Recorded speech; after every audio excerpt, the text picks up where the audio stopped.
Hello my dear friends, welcome to lucky education. और ये है हमारा last lecture, era of one party dominance, lecture number 11। और आज हम देखेंगे इंस्टीट्यूशनल रिवॉल्यूशनरी पार्टी, जिसको हम पीआरआई के नाम से भी जानते हैं। पीछे से इसकी फुल फॉर्म पढ़नी है आपको, इंस्टीट्यूशनल रिवॉल्यूशनरी पार्टी। और ये इंडिया की पार्टी नहीं है, ये है मैक्सिको जो देश है, जो अमेरिका है, यूएसए, उसके नीचे आप देखोगे तो यहाँ पे मैक्सिको पड़ता है। मैक्सिको की ये पार्टी है। अब क्यों पढ़ रहे हैं इसको? क्योंकि जैसा कि आपने देखा था कि शुरुआती जो इलेक्शंस थे, शुरुआती जो 20-30 साल थे, हमें इंडिया में एक ही पार्टी देखने को मिलती है, इंडियन नेशनल कांग्रेस। इसी का रूल चलता है। अगर मैक्सिको का केस देखोगे तो यहाँ पर लगभग 70 साल से भी ज़्यादा एक ही पॉलिटिकल पार्टी ने रूल किया था, और वो है इंस्टीट्यूशनल रिवॉल्यूशनरी पार्टी। तो इसके बारे में देखेंगे। ये है बहुत प्यारा सा शहर मैक्सिको सिटी। ये मैक्सिको की कैपिटल है, ठीक है। हालांकि इससे हमारा कोई मतलब नहीं है, बट आप एक झलक ले लो कैसा दिखता है मैक्सिको सिटी। और वर्ल्ड के मैप में अगर आप देखोगे तो वर्ल्ड के मैप में भी आपको दिख जाएगा, यूएसए के नीचे आप देखना है मैक्सिको, और मैक्सिको की ये है मैक्सिको सिटी कैपिटल। और यहाँ पर गल्फ ऑफ मैक्सिको है, इधर साइड में है पैसिफिक ओशियन। ये थोड़ा बड़ा मैप है। ये जो कंट्रीज है ये है सेंट्रल एशियन कंट्रीज। क्यूबा के बारे में आप जानते होंगे, मैंने मैप में दिखाया था आपको, ये क्यूबा है। इधर कैरेबियन आइलैंड है, ये कई सारे कैरेबियन सी है, और कैरेबियन सी के आसपास कैरेबियन आइलैंड्स हैं। ये गल्फ ऑफ मैक्सिको, ऊपर यूएसए है। इधर साइड में आपको पैसिफिक ओशियन मिलेगा। और ये है मैक्सिको, और ये है मैक्सिको की कैपिटल मैक्सिको सिटी, और ये मैक्सिको सिटी का खूबसूरत नज़ारा, ठीक है। अब हम पढ़ते हैं इंस्टीट्यूशनल रिवॉल्यूशनरी पार्टी के बारे में, जिसको हम शॉर्ट में बोलते हैं पीआरआई। तो आपको मैक्सिको लोकेशन पता चल गई, सारी चीज़ें पता चल गई। तो देखते हैं। तो पहली बात तो ये पार्टी कब बनी थी? तो इस पार्टी को बनाया गया था 1929 में। जब इसको बनाया गया था तो शुरुआत में इसका नाम था national revolutionary party, NRP, national revolutionary party. मगर इसमें बाद में क्या कर दिया था, नाम चेंज कर दिया था, और नाम चेंज करके इसको बोल देते हैं इंस्टीट्यूशनल रिवॉल्यूशनरी पार्टी, ठीक है। शॉर्ट में है पीआरआई। फिर ये लगभग 6 डेकेड्स तक पावर में रहती है। 6 डेकेड्स का मतलब है 60+ ईयर्स, ठीक है। एक डेकेड का मतलब होता है 10 साल, और 6 डेकेड का मतलब 6 से मल्टीप्लाई कर दो, 60 साल से भी ज़्यादा पावर में रहती है कौन सी? Institutional revolutionary party. और लगभग 71 ईयर्स तक, ज़्यादा अगर हम एग्जैक्ट देखें तो लगभग 71 ईयर्स तक इन्होंने रूल किया था, 1929 से 2000 तक। ध्यान रखना, 1929 में जब ये पार्टी बनी थी, उसके बाद से लेकर 2000 तक मैक्सिको में सिर्फ एक ही पार्टी ने रूल किया था, और वो है इंस्टीट्यूशनल रिवॉल्यूशनरी पार्टी। मगर इन्होंने क्या किया? डेमोक्रेसी के साथ कॉम्प्रोमाइज़ किया। हमारे यहाँ पे तो आपने देखा है अपोजिशन पार्टीज को भी सीट मिलती थी, वो भी मतलब केरल में भी सीपीआई ने सरकार बनाई थी, है ना। ये सारी चीज़ें देखी। यहाँ पर ये देखने को मिलता है कि यही पार्टी हर बार जीतती थी, बाकी पॉलिटिकल पार्टी जीत नहीं पाती थी। अपोजिशन यहाँ पे बहुत ज़्यादा वीक था, प्लस धांधलेबाजी बहुत ज़्यादा होती थी। मतलब जो इनके इलेक्शंस होते थे, इलेक्शंस में गड़बड़ी बहुत ज़्यादा करते थे। यहाँ पे जो गवर्नमेंट टीचर्स भी होते थे तो उनको बोलते थे कि बेटा बच्चों को बोलना है, और उनके माँ बाप को बोलना है कि वोट देना है तो सिर्फ एक ही पार्टी को देना है, वो है पीआरआई। इवन जितने भी गवर्नमेंट टीचर्स हैं, सरकारी ऑफिशियल्स हुआ करते थे, उनको पार्टी की मीटिंग्स में भाग लेना पड़ता था। जो पार्टी कहती थी वही करना पड़ता था, नहीं करते थे तो हालत ख़राब कर देते थे। मीडिया बिल्कुल सरकार के कंट्रोल में थी, मीडिया सरकार के खिलाफ कुछ छाप नहीं सकती थी, छापेगी तो फिर मीडिया गई काम से। तो एक प्रकार से कह सकते हैं इस पार्टी का आतंक छा गया था यहाँ पे।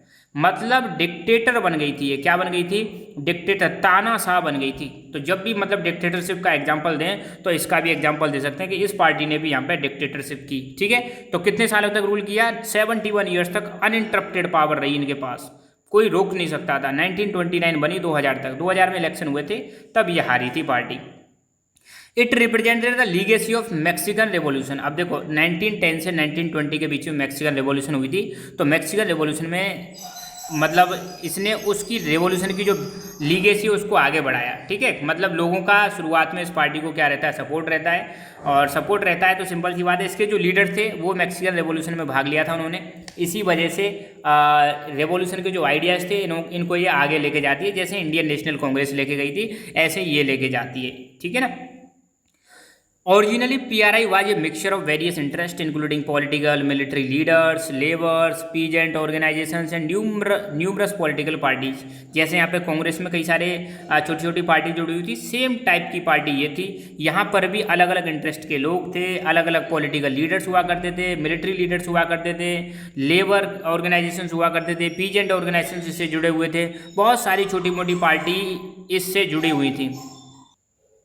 Over the period of time, Plutarcho Elias Callis, the founder of PRI, was able to capture the organization and thereby the government।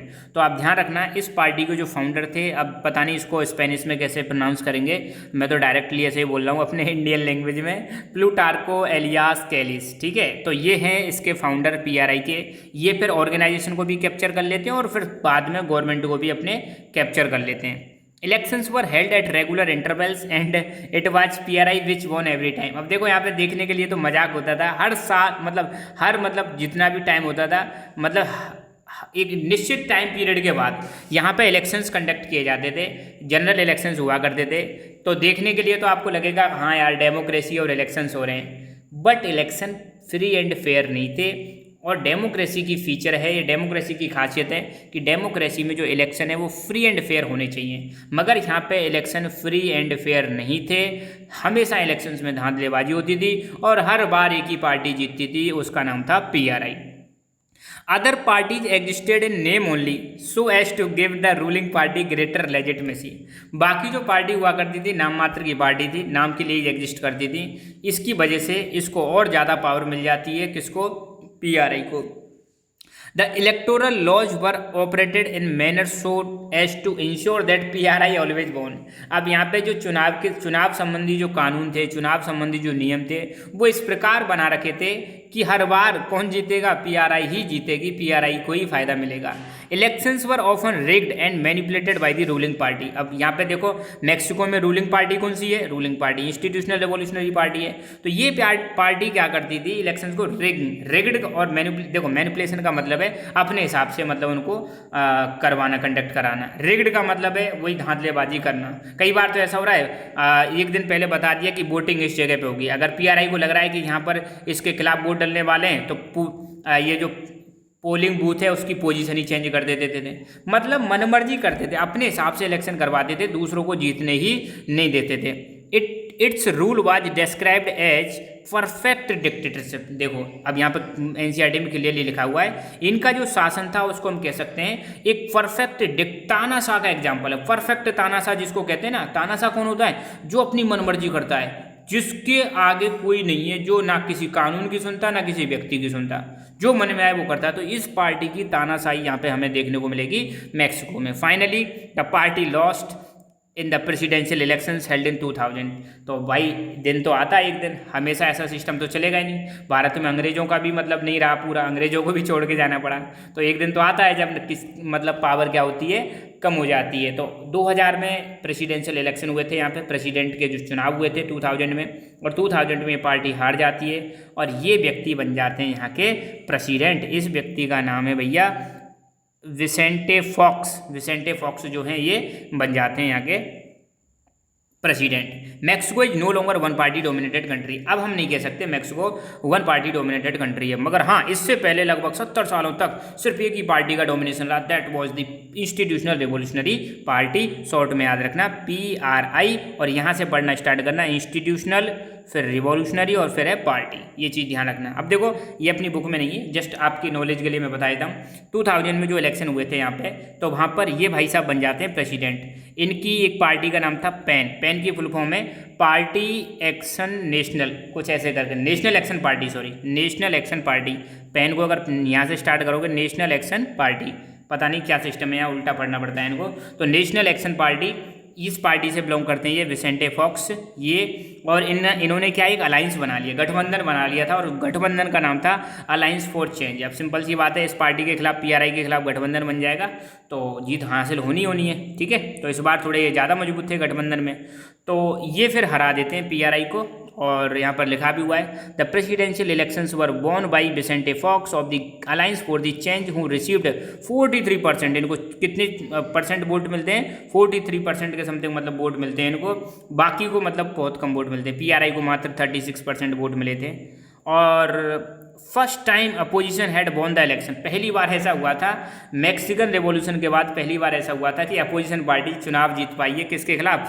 PRI के खिलाफ। ठीक है, तो यहाँ पर PRI का अंत होता है। और मतलब अंत क्या, मतलब इनका बहुत लंबे समय तक जो रूल चल रहा था वो खत्म हो जाता है और अपोजिशन पार्टी पावर में आ जाती है। That was the good news for the Mexican people, Mexico के जो लोग थे उनके लिए अच्छी खबर थी। तो यहाँ पर हमारी जितनी भी पॉलिटिकल पार्टी थी मैंने सेपरेट लेक्चर में खत्म करा दिए। तो पॉलिटिकल साइंस के 2 चैप्टर हमारे खत्म हो चुके हैं। इंडिया सिंस इंडिपेंडेंस के चैप्टर नंबर 1, चैप्टर नंबर 2, और जो दूसरी बुक है उसमें 1 चैप्टर हमारा खत्म हो चुका है, कोल्ड वॉर एरा वाला। ठीक है, तो पॉलिटिकल साइंस के टोटल 3 चैप्टर अब तक हमारे खत्म हो चुके हैं। तो ये धीरे धीरे चालू रहेंगे, कराते रहेंगे। सारे चैप्टर में कराऊंगा, ध्यान रखना। NCERT में जितने भी चैप्टर दे रखे हैं मैं सारे चैप्टर यहाँ पे एक एक करके फिनिश कराऊंगा।